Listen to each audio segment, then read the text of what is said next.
Okay, let's dive into this. Welcome to today's explainer covering lesson 51, utilizing visuals and slides. Today, we're tackling a skill that is absolutely vital for surviving and honestly thriving in any modern academic lecture or professional presentation. We are going to master the art of simultaneous visual and verbal processing. So, picture this. Have you ever found yourself sitting in a room and you completely miss what a lecturer just said because you were too busy trying to read their slide? Trust me, you are certainly not alone in that. It's a classic case of cognitive overload. You know the feeling. You're nodding along, but secretly you're panicking a little bit because you missed the point entirely. Your brain is trying to read a busy slide full of text or complex diagrams, and at the exact same time, someone is talking at you. It's a very real challenge, and it can totally derail your understanding of the material. Academics actually have a specific term for this kind of dynamic environment. They call it multimodal discourse. Now that sounds like a mouthful, but it simply refers to the integration of multiple modes of communication. In a modern classroom or boardroom, the main ways we communicate aren't just through written texts anymore. You're constantly required to rapidly negotiate and essentially read a complex web of visuals and texts at the exact same time. You're literally decoding images and words simultaneously.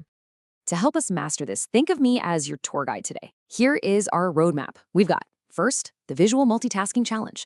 Second, decoding academic visuals. Third, listening for signposts. Fourth, navigating spatial directions. And finally, synthesizing audio and visuals.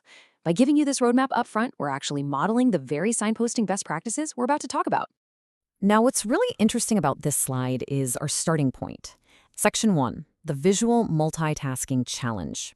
This brings us right to the heart of the multimodal problem. We live in an era where the screen is seriously challenging the page as the dominant medium of communication. The reality is, you aren't just listening to words anymore, right? You are processing a complex web of visual and verbal data at the exact same time. Our source material highlights something pretty wild. Figures, tables, and photographs can occupy up to half of a science research article. That means reading the visual is literally just as critical as hearing the speaker. Visuals aren't just pretty decorations thrown in to keep you awake. In academic and professional contexts, they are often the core arguments themselves. They present the crucial findings that the verbal argument rests upon. Some researchers even point out there's a specific visual grammar inherent in these images that we absolutely have to actively attend to. Let's transition over to the first tool in our Decoders Toolkit, Section 2, Decoding Academic Visuals. So, how exactly do we handle this visual grammar? Let's do a quick meta demonstration. Take a look at this global map. Right now, I want you to actively scan the title and then look down at the legend in the bottom left corner. Don't worry about memorizing every single country yet. By just checking the title and that key, you instantly ground yourself in the objective data. Boom, you know immediately that we are looking at how different legal systems like civil law or common law are distributed globally. You've established the context before we even start discussing the finer details. And this next one brilliantly illustrates the exact same principle. With a pie chart mapping an average student's working week, checking the title and scanning those slices instantly shows you that the slice for home at 33% and lecture theatres at 16.7% take up the biggest chunks. You've absorbed the main proportions visually in a matter of seconds. That's a real game changer because it frees up your brain to actually listen to what I have to say about it. So, the crucial takeaway here is to make this rapid visual skim an automatic habit. Step 1, skim the title and the axes if it's a graph. Step 2, check the legend or the key. Step 3, identify the main trend or the largest proportion. If you do this the second a visual appears, your brain is prepped. You are now actively ready to actually listen to the speaker rather than desperately trying to read while they talk over you. Which brings us to the auditory side of things.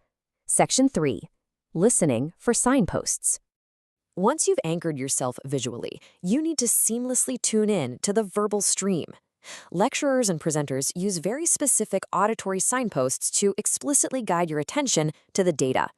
You want to keep an ear out for phrases exactly like the ones from our sources. This graph shows, or I want to focus your attention on, looking at this next graph, we can see, and this table tells us. Listen, these are not throwaway conversational lines. They are vital cues. They tell you exactly when to shift your primary focus directly to the visual and what specific aspect of the data the speaker's about to analyze. Let's move to and see how this builds in Section 4, Navigating Spatial Directions. Once a speaker points you to a visual, they often have to guide you around its physical space. And they do this using spatial language. You're going to hear phrases like on the left-hand side, in the top right-hand corner, or in the center of the slide. Think of these spatial directions as a literal compass for your eyes.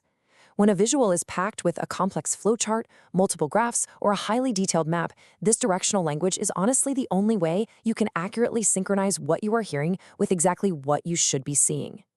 Here is a fantastic, direct example straight from the source material to show you what I mean. Imagine a lecturer describing a map of an airport development. They say, near the top of the slide is the passenger terminal. On the east side, there.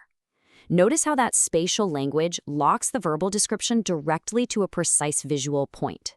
If you aren't listening for cues like near the top and east side, you're going to be lost scanning the entire map while the lecturer has already moved on to their next point. Now we're at the final step of the toolkit, Section 5, Synthesizing Audio and Visuals. Now we reach the true master skill.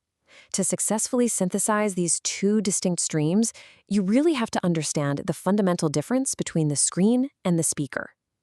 Over on the left, we have objective visual data.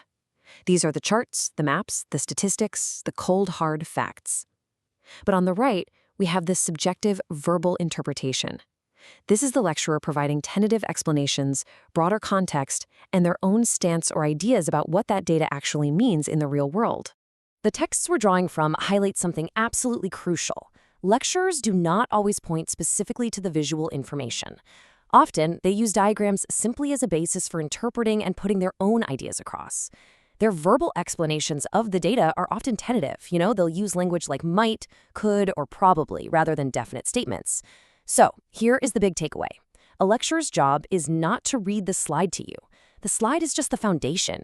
Your job is to capture their subjective interpretation of that objective data. That's the gold you need to be capturing in your notes.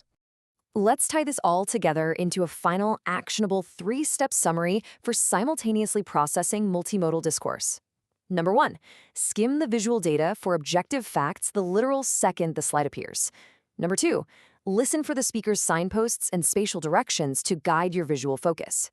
And number 3, note down the speaker's subjective interpretation, recognizing exactly how they expand on the raw data shown on screen.